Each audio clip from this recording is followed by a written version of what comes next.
Hello friends. तो कैसे हैं आप सब।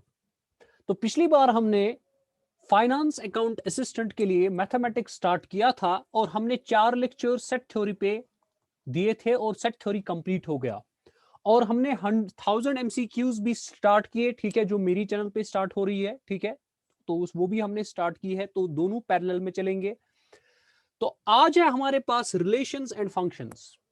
तो फ्रेंड्स, मैं आपको बताता चलूं कि जिन्होंने सेट का लेक्चर नहीं पढ़ा या जिनको सेट पता नहीं है क्या होता है, जिनको पहली बार रिलेशन फंक्शंस डायरेक्ट वो आ रहे हैं, ये डायरेक्ट सुन रहे हैं लेक्चर, उनके लिए मैं बताता चलूं कि जब आपको सेट्स आएगा यानी सेट्स की इंफॉर्मेशन होगी तभी आप रिलेशन एंड फंक्शंस समझ सकते हो। तो सभी फ्रेंड्स से मेरी गुजारिश होगी कि रिलेशन एंड फंक्शंस को प्लीज इसको स्टार्ट तब तक ना करें जब तक आपका सेट्स क्लियर ना हो। तो सेट्स पे मैंने 4 वीडियोस दिए हैं, तो उतना काफी है उसमें, बल्कि वो तो बहुत ही ज्यादा है उसमें जितना मैंने उसमें बोला है, ठीक है। फिर उसके एमसीक्यूज भी सॉल्व कीजिए, ठीक है। वो चैनल है जो मेरी है उसको सब्सक्राइब कीजिए, ठीक है, उसका नाम है, आपको एमसीक्यू वीडियोस जो है वो मेरी चैनल पे मिल जाएंगे, ठीक है। लिंक डिस्क्रिप्शन में भी मिलेंगी आपको, या आप सर्च कर सकते हो ER मोमिन मजीद, तो आपको वहां पर भी मिल सकते हैं। तो फ्रेंड्स, हमें इस चैप्टर में रिलेशन फंक्शंस में क्या करना है, हमें ये टॉपिक्स पढ़ने हैं: ordered pair, Cartesian product, relations, domain range codomain of relation, types of relation, function किसको बोलते हैं, domain range codomain of function and types of function. तो आज का टॉपिक मैं स्टार्ट करता हूं, हम इन पहले 4 टॉपिक्स को आज ही डिस्कस कर लेते हैं, ठीक है। तो लेकिन जिनको सेट्स की नॉलेज नहीं है, मैं उनसे दरखास्त करता हूं कि वो पहले सेट्स पढ़े और लेक्चर्स को सुने, ठीक है। उसके बाद ही वो रिलेशन एंड फंक्शंस को स्टार्ट कर सकते हैं। चलिए, हम पहला स्टार्ट करते हैं, ऑर्डर्ड पेयर।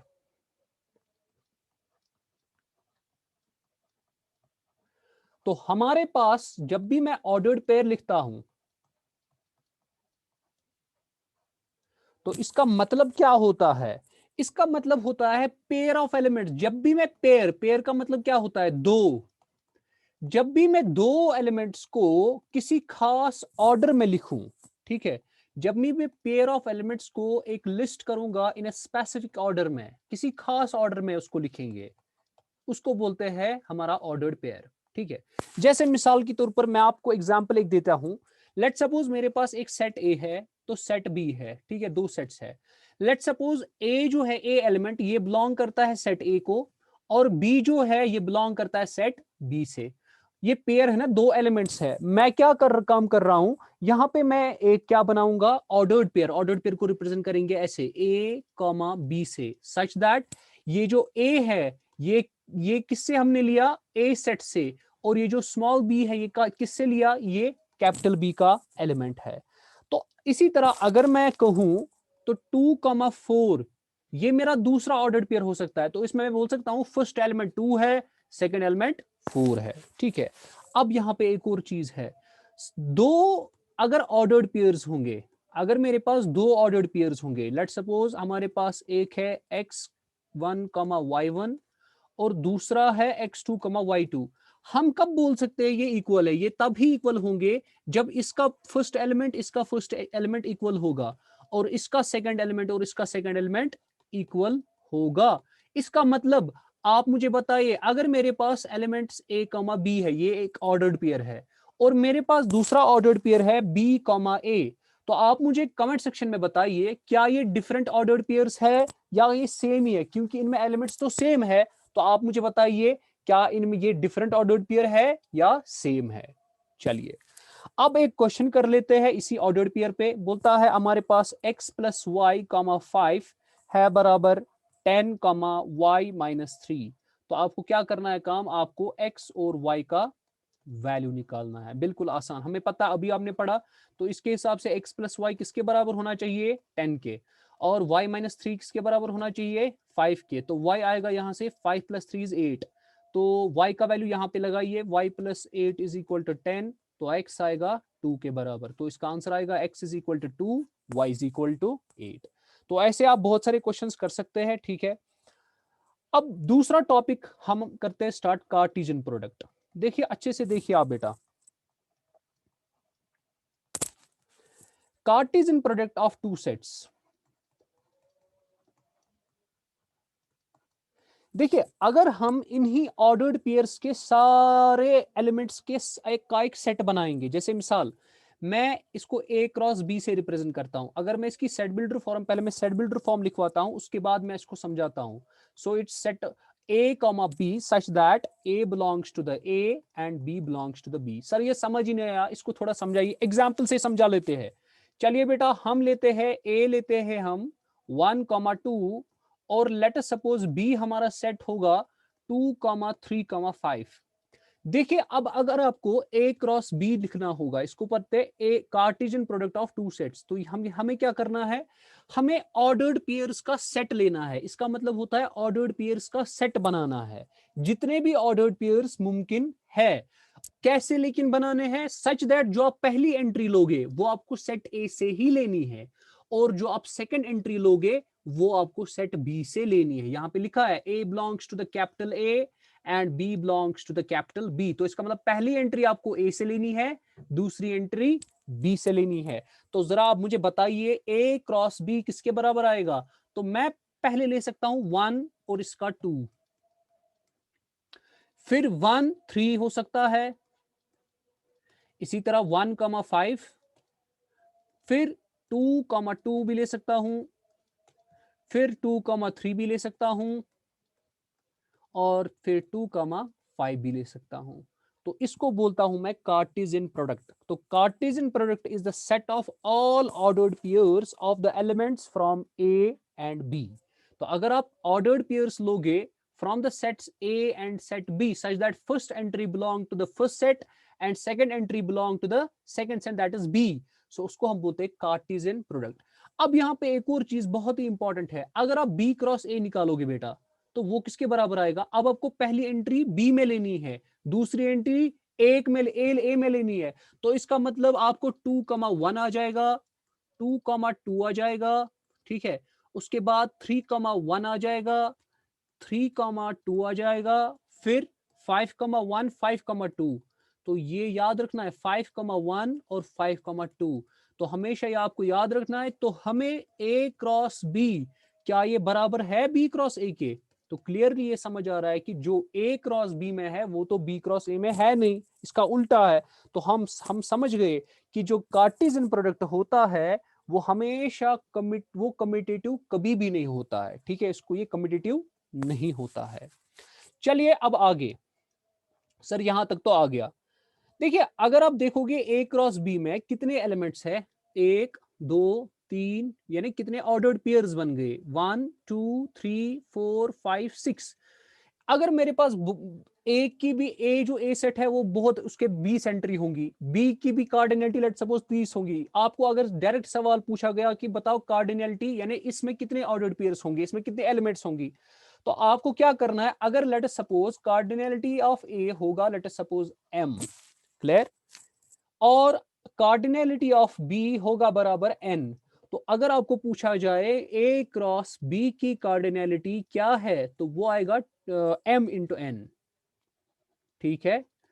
पहले सेट की कितनी कार्डिनलिटी है मल्टीप्लाइड बाय सेकंड सेट की कितनी कार्डिनलिटी है, तो वो ए क्रॉस बी की कार्डिनलिटी आ जाएगी।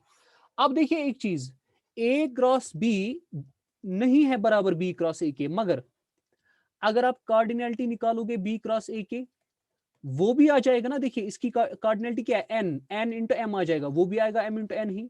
तो इसका मतलब ए क्रॉस बी नहीं होता है बराबर बी क्रॉस ए के, मगर but N of A cross B यानी cardinality of A cross B is always equal to cardinality of B cross A. तो ये बहुत ही इंपॉर्टेंट, ये नोट में आप लिखोगे, इस पे भी एक एमसीक्यू बन सकता है, ठीक है। तो लेट सपोज अगर मैं आपको एक सवाल दूंगा, ये आप कमेंट सेक्शन में मुझे बताइए। सवाल है a is equal to let suppose a comma b comma c और capital B is equal to p comma q comma r comma s comma t। तो आप मुझे बताइए cardinality of a cross b कितना होगा, ठीक है। तो ये आप कमेंट सेक्शन में मुझे बताइए। चलिए देखिए हमने इससे पहले क्या किया, लेट अस सपोज अगर हमारे पास a था 1,2, ठीक है। देखिए हम पिछली स्लाइड वापस लाते हैं, यहां पे हमने किया था, देखिए कार्टेशियन प्रोडक्ट जब हमने निकाला था, हम कार्टेशियन प्रोडक्ट को एक और तरीके से रिप्रेजेंट कर सकते हैं। वो कैसे? हम उसको एरो डायग्राम से रिप्रेजेंट कर सकते हैं। जैसे मिसाल, हम क्या करेंगे, एरो डायग्राम में हम यहां से सेट ए बनाते हैं और यहां से सेट बी बनाते हैं। ठीक है, अगर ये ए क्रॉस बी है तो जो पहला सेट है उसको पहले बनाएंगे। ए में कौन कौन सा एलिमेंट है? 1 और 2, यहां पे लिखेंगे 1 2। बी में कौन है? 2 3 और 5। फिर ए को 1 को 2 के साथ मिलाएंगे और एरो रखेंगे। 1 3, फिर 1 5 होगा, फिर 2 2 है हमें, फिर 2 3, ठीक है, फिर 2 5। तो इसको बोलते हैं कार्टेशियन प्रोडक्ट को रिप्रेजेंट करना एरो डायग्राम से। ठीक है, तो यहां तक हमको एक चीज समझ आई कि कार्टेशियन प्रोडक्ट होता क्या है। ठीक है, अब देखिए बेटा रिलेशन क्या होता है, बहुत ही इंपॉर्टेंट चीज है। देखो, जिसको कार्टेशियन प्रोडक्ट समझ आया वही मुझे रिलेशन बता सकता है कि रिलेशन होता क्या है। देखिए बेटा, अगर मेरे पास let suppose a is equal to, हम कुछ लेते हैं 1 2 3, लेट सपोज b लेते हैं हम 4 5, ओके, कॉमा चलो 6 भी लेते हैं। सबसे पहले मुझे बताइए a क्रॉस b किसके बराबर है? वो आएगा 1 4, ठीक है, 1 5, 1 6, 2 4, 2 5 एंड 2 6, इसी तरह 3 4, इसी तरह 3 5, इसी तरह 3 6। बहुत ही इंपॉर्टेंट है रिलेशन, इंपॉर्टेंट टॉपिक है। देखिए रिलेशन क्या बोलते हैं हम, वो हम अगर लेंगे, अगर हम एक रिलेशन हम लेंगे इसका एक सबसेट। एक्चुअली रिलेशन क्या होती है, अगर हमारे पास दो दो सेट्स है ए और बी, ये दो नॉन एम्प्टी सेट्स है, फिर अगर मुझे बोलनी होगी relation from A to B, तो जो रिलेशन होती है फ्रॉम ए टू बी, तो मैं लिखूंगा a relation from set A to set B, from set A to set B is a subset of A cross B। देखिए अब मैंने सबसेट सेट्स में पहले ही पढ़ाया हुआ है तो आपको प्रॉब्लम नहीं होनी चाहिए। क्या मतलब? मतलब अगर मैं रिलेशन R1 लूंगा, लेट सपोज, जो इसका सबसेट होगा, लेट सपोज हम लेंगे 1 4, क्या 1 4 ए क्रॉस बी का सबसेट है? हाँ ये तो है, क्योंकि जो मैंने सबसेट की डेफिनेशन पढ़ाई है वो आपको पता होगी। सबसेट क्या होता है कि जो इसमें एंट्रीज होंगी वो इसमें होनी चाहिए। क्लियरली R1 जो है it is subset of A cross B, तो अगर ये यहाँ पे सबसेट है तो इसका मतलब ये रिलेशन होगी। इसी तरह अगर आप मुझे बताएंगे R2, R2 मैं लेता हूं बेटा, let us suppose I will take the R2 as 1 5, 2 4, 2 5, 2 6 and 4 3। तो क्या ये R2 रिलेशन है? ये रिलेशन नहीं है। क्यों? 1 5 है, 1 5 है ए क्रॉस बी में, 2 4, 2 4 भी है, 2 5 यस, 2 6 भी है, मगर यहाँ पे 4 3 है, वो तो कोई एंट्री ही नहीं है। इसका मतलब R2 यहाँ पे सबसेट ए क्रॉस बी का नहीं है। जब R2 ए क्रॉस बी का सबसेट नहीं है तो इसका मतलब ये रिलेशन नहीं होगी। ठीक है, तो आप नीचे मुझे कमेंट सेक्शन में बताइए, यहां पे मैं कुछ रिलेशंस लिखता हूं, आप मुझे बताइए कौन सी रिलेशन होगी और कौन सी। मुझे लगता है, उम्मीद है कि मुझे आपको ये जो रिलेशंस का कॉन्सेप्ट है ये आपको समझ आया होगा। तो आप लेंगे R3 इज इक्वल टू 4 1, 1 4, 2 4, 2 5, 2 6। ठीक है, अब देखिए कोई बोलेगा सर मैं ये सारी की सारी मैं आर लूंगा, लेट सपोज R4 लेंगे, सारा ए क्रॉस बी ही लेंगे, सर क्या वो सबसेट होगा? हाँ वो भी तो सबसेट है। अगर मैं ये सारे के सारा लूंगा वो भी तो सबसेट होगा, वो भी एक रिलेशन हो सकती है। तो चलिए R5 मैं आपको यहां से बताता हूं। हम लेते हैं 2 6, 3 4 एंड हम लेंगे 1 1। आपको बताना है क्या R4 तो मैंने खुद बताया, R3 और R5 आपको बताना है क्या ये रिलेशंस है या नहीं है। ठीक है, तो चलिए आगे। इसके बाद आपको करना क्या है, आपको a इज इक्वल टू 3 5 7 9 देकर है, ये मैं दे रहा हूं, और b आपके पास देकर है a b c। आपको बताना है which are the following are the relations from a to b। ठीक है, मैं ऑप्शंस देता हूं। तो यहाँ पे नंबर 1 है R1 is equal to 3 a, ये भी आप खुद करेंगे, 5 कॉमा बी, ठीक है, कॉमा 5 कॉमा सी, ठीक है। लेकिन मैं एक दिखाऊंगा ताकि मैं आपको ट्रिक समझाऊं, ताकि हमको कार्टेशियन प्रोडक्ट हमेशा नहीं लिखना है हमको पहले, ठीक है। जरूरी नहीं आप कार्टेशियन प्रोडक्ट आप लिखो, इतना टाइम नहीं है हमारे पास, ठीक है। तो 3 comma C, 9 comma B and then 5 comma A, ठीक है। इसी तरह आपका तीसरा पार्ट इसमें है R3 is equal to 3 comma C and then B comma C and then 7 comma B and then 9 comma A, ठीक है। उसके बाद चौथा पार्ट इसका है R4 is equal to 3 comma B and then 7 comma C and then C comma A and then B comma 9। आपको बताना है इसमें से कौन सा रिलेशन है, ठीक है। R1 की तरफ नजर देखते हैं। देखिए रिलेशन कैसे आपको समझ आएगी, आपको ये देखना है क्या फर्स्ट एंट्री ए में ए से बिलोंग होनी चाहिए और सेकंड एंट्री बी से। 3 1 हाँ है, 5 कॉमा बी ये भी तो है, 5 कॉमा सी, इसका मतलब रिलेशन R1 ये रिलेशन है। देखिए मैं यहाँ पे बस एक चीज दिखाऊंगा, R3 भी दिखाऊंगा मैं। देखिए ये रिलेशन नहीं है, देखिए क्यों, क्योंकि अगर मैं सेकंड एंट्री देखूंगा इसमें बी भी है सी भी है, बी और सी दोनों बी से है, तो इसका मतलब पहली एंट्री कहां से होनी चाहिए थी, ए से, तो ये रिलेशन नहीं है। तो इसका मतलब ये रिलेशन इस आप कमेंट सेक्शन में बताएंगे R2 और R4 के बारे में, R2 और R4 रिलेशन है या नहीं है। अब बात करते हैं रिलेशंस का डोमेन। अच्छा एक और चीज होता है, हम जैसे सेट्स को रिप्रेजेंट करते थे रोस्टर फॉर्म में, सेट बिल्डर फॉर्म में, इसी तरह हम रिलेशन को भी रिप्रेजेंट कर सकते हैं रोस्टर फॉर्म में, सेट बिल्डर फॉर्म में, और दूसरी रिप्रेजेंटेशन है एरो डायग्राम। मैं तीनों की तीनों दिखा देता हूं। लेट सपोज मेरे पास ए सेट है 1 2 3 4 और बी सेट है लेट सपोज 1 4 9 16 25। तो मैं अगर पहला दिखाऊंगा आपका रोस्टर फॉर्म, आपको याद होगा रोस्टर फॉर्म में हम क्या काम करते थे, हम उसमें एलिमेंट्स ही लिखते थे, लेकिन यहाँ पे एलिमेंट्स नहीं है, ऑर्डर्ड पेयर्स है। तो अगर मेरी रिलेशन आर है, लेट सपोज मेरी रिलेशन आर है, तो लेट सपोज मेरी रिलेशन है कुछ ऐसे 1 1 2 4 फिर 3 9 एंड देन 4 16, ये मेरी रिलेशन है। अगर मैंने रिलेशन को ऐसे लिखा सच दैट ऑर्डर्ड पेयर्स को मैंने एक एक करके लिखना शुरू कर दिया, उसको बोलते हैं रोस्टर फॉर्म। उसको क्या बोलते हैं, रोस्टर फॉर्म। अगर मैंने ऐसा नहीं किया, मैंने रूल लिखा, प्रॉपर्टी लिखी जो ये फॉलो करते हैं ऑर्डर्ड पेयर्स, उसको बोलते हैं प्रॉपर्टी फॉर्म या उसको बोलते हैं सेट बिल्डर फॉर्म। ऑलरेडी मैंने सेट्स में ये पढ़ाया हुआ है, इसलिए मैंने बोला ये सेट्स के बाद ही पढ़ना है आपको। इसको बोलते हैं सेट बिल्डर। अगर मैं इसी का सेट बिल्डर फॉर्म लिखूंगा तो मुझे क्या आएगा, आपको लगता है it is the set ordered pair of X Y such that, आपको नहीं लगता है जो दूसरा है वो पहले वाले का स्क्वायर है, 1 का स्क्वायर आएगा 1, 2 का स्क्वायर आएगा 4, 3 का स्क्वायर 9, 4 का स्क्वायर 16। तो इसका मतलब मुझे क्या करना है, y आएगा बराबर x का स्क्वायर, तो y आएगा बराबर x का square and x belongs to the A and y belongs to the B। और हमें यह भी ख्याल रखना है कि x कहां से बिलोंग होना चाहिए, पहले सेट से, और y कहां से बिलोंग होना चाहिए, y कहां से आपको लेना है, y आपको लेना है सेकंड सेट यानी बी सेट। तो ये आपको ख्याल करना है। अब तीसरी रिप्रेजेंटेशन भी मैं यहीं पे दिखाऊंगा, उसको बोलते हैं एरो डायग्राम। वो मैंने एक्चुअली इससे पहले भी जब आपने कार्टेशियन प्रोडक्ट पढ़ा उस पे भी दिखाया। उसके लिए क्या काम करते हैं हम, यहां से हम ए सेट बनाएंगे और यहां पर बी सेट बनाएंगे, ठीक है।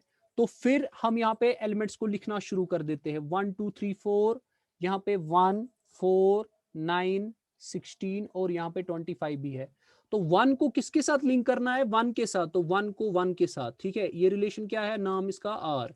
तो फिर 2 को 4 के साथ, फिर 3 को 9 के साथ, फिर 4 को 16 के साथ। तो ये रिप्रेजेंटेशन इसको बोलते हैं एरो डायग्राम, ठीक है। सबसे इजी एरो डायग्राम होता है। तो कमेंट सेक्शन में आप मुझे बताइए, अगर मेरे पास रिलेशन ये होगी, मैं यहां पे एरो डायग्राम बना लेता हूं, ठीक है। तो लेट सपोज इसमें एलिमेंट्स है 5 6 7 और 3 4 और 5, ठीक है। तो ये इसके साथ रिलेट है, ये इसके साथ रिलेट हुआ है, ये इसके साथ रिलेट हुआ है। इसका मतलब 5 3 ऑर्डर्ड पेयर है, 6 4 है और 7 5 है। लेट सपोज मैं इसका नाम आर लिखूंगा। आप मुझे इसकी रोस्टर फॉर्म बताइए क्या आएगी, और आप मुझे इसकी या प्रैक्टिस के तौर पे कीजिए, इसकी सेट बिल्डर फॉर्म भी बना लीजिए। ठीक है, अब देखिए, अब बहुत ही इंपॉर्टेंट चीज है, मान लेते हैं अब एरो डायग्राम हमारे पास एक रिलेशन है, मान लेते हैं हमने एक रिलेशन ली, ये हमारे पास ए है और ये हमारे पास बी है। सो ये हमारे पास लेट सपोज रिलेशन है, ठीक है, तो ये 10, लेट सपोज 1 रिलेट है 6 के साथ, 3 रिलेट है 8 के साथ और 1 रिलेट है 10 के साथ भी, ठीक है, 2 रिलेट है 6 के साथ, ठीक है, 5 रिलेट है 9 के साथ और 4 रिलेट है 7 के साथ, ठीक है, बस इतना ही है। अब देखिए क्या होता है हमारे पास, इसको क्या बोलते हैं, हमारे पास इसको क्या बोलते हैं ना, और 6, लेट सपोज 6 बिलोंग करता है 8 के साथ। अब हमारे पास 3 टर्म्स है, डोमेन, रेंज और कोडोमेन, ठीक है बेटा। देखिए हमारे पास डोमेन क्या होता है, डोमेन हमारे पास वो सारे एलिमेंट्स होंगे जो ए में यूज हो जाएंगे। इसका मतलब डोमेन में कौन कौन सा यूज हो रहा है, ए में 1 हो रहा है, 2 भी हो रहा है, यानी लिंक है वो किसी न किसी के साथ, 1 भी है, 2 भी है, 3 भी है, 4 भी है, 5 भी है, 6 भी है, तो इसका मतलब सारा 1, 2, 3, 4, 5, 6 आ जाएगा। रेंज क्या होता है, रेंज होता है सेट बी में, यानी जो आपके पास set of all those elements, ठीक है, इसको मैं ऐसे भी कह सकता हूं, set of second elements of all the ordered pairs, जितने भी ऑर्डर्ड पेयर्स हमें यहां पे बनेंगे, उनकी जो सेकंड एलिमेंट्स है, उनकी अगर मैं सेट बनाऊंगा तो वो क्या बनेगा, 7, 6, 8, 9, 10, तो 7, 6, 8, 9, 10 ये आपका रेंज है। और कोडोमेन जो होता है ना, ये हमेशा आपका सेट बी होता है, यानी जो सेकंड सेट होता है वो आपका कोडोमेन होता है। एक और एग्जांपल देख लेते हैं ताकि आपको ये क्लियर हो जाए डोमेन, रेंज और कोडोमेन क्या होता है, ठीक है। तो देखिए बेटा, आपके पास अगर ए है 1, 2, 3, 4, 5, सॉरी 1, 2, 3, 5 लेते हैं बस। देखिए एक चीज आप बोलोगे सर यहाँ पे रेंज तो बी के, ये भी बी के बराबर आया, कोडोमेन भी, क्या डोमेन और रेंज हर वक्त बराबर होता है, नहीं, आंसर इज नो, हर वक्त रेंज और डोमेन बराबर नहीं होता है, ठीक है। अब सर ये इसका मतलब रेंज क्या होता है, रेंज असल में होता है it is a subset of codomain, ठीक है, अभी आपको समझ आएगा जब मैं ये वाला क्वेश्चन पढ़ाऊंगा, ठीक है। तो हम लेते हैं पहले ये वाला क्वेश्चन, ए लेते हैं ये और बी लेते हैं 3, 4, ठीक है। तो आपको क्वेश्चन क्या है, आपके पास रिलेशन उधरी से देकर है, रिलेशन है ordered pair A comma B such that A belongs to the A and B belongs to the capital B and A is less than B. तो आपको रिलेशन बतानी है, सबसे पहले रिलेशन बनाते हैं। तो आपको पहली एंट्री दूसरे से छोटी होनी चाहिए, इसका मतलब आप 1 और 3 ले सकते हो, हाँ ले सकते हैं, लेकिन आपको पहली एंट्री किससे लेनी है, सेट ए से, इसका मतलब 2, 1, 4 भी ले सकते हो, हाँ, 2, 3 भी ले सकते हो, हाँ, 2, 4 भी ले सकते हो। अब आप लेते 3, 3, लेकिन वो तो इक्वल है, 3, 4 लेना है। अब आप लेते 5, 3, लेकिन वो तो बड़ा हो जाएगा, 5, 4 भी बड़ा, इसका मतलब इतना ही ये होगा रिलेशन।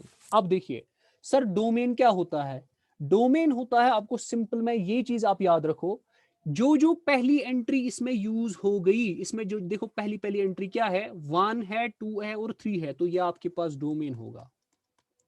इसका मतलब पिछले क्वेश्चन में डोमेन सारा का सारा ए आ रहा था, मगर ये जरूरी नहीं है कि सारा का सारा ए आएगा, जैसे यहाँ पे ये सारा का सारा ए नहीं है, तो ये चीजें आप याद रखो।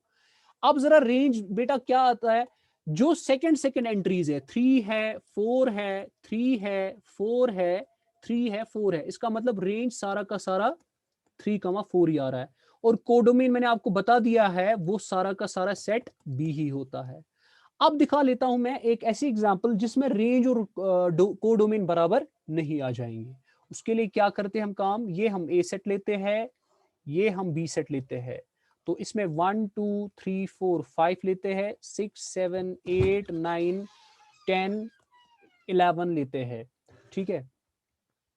तो अगर हमने A1 को 6 के साथ ज्वाइन करेंगे, ठीक है, तो रिलेशन आ रहा है, 2 को 7 के साथ, लेट सपोज 4 को 8 के साथ, और 3 को लेट सपोज 6 के साथ, ठीक है, और 4 को 10 के साथ।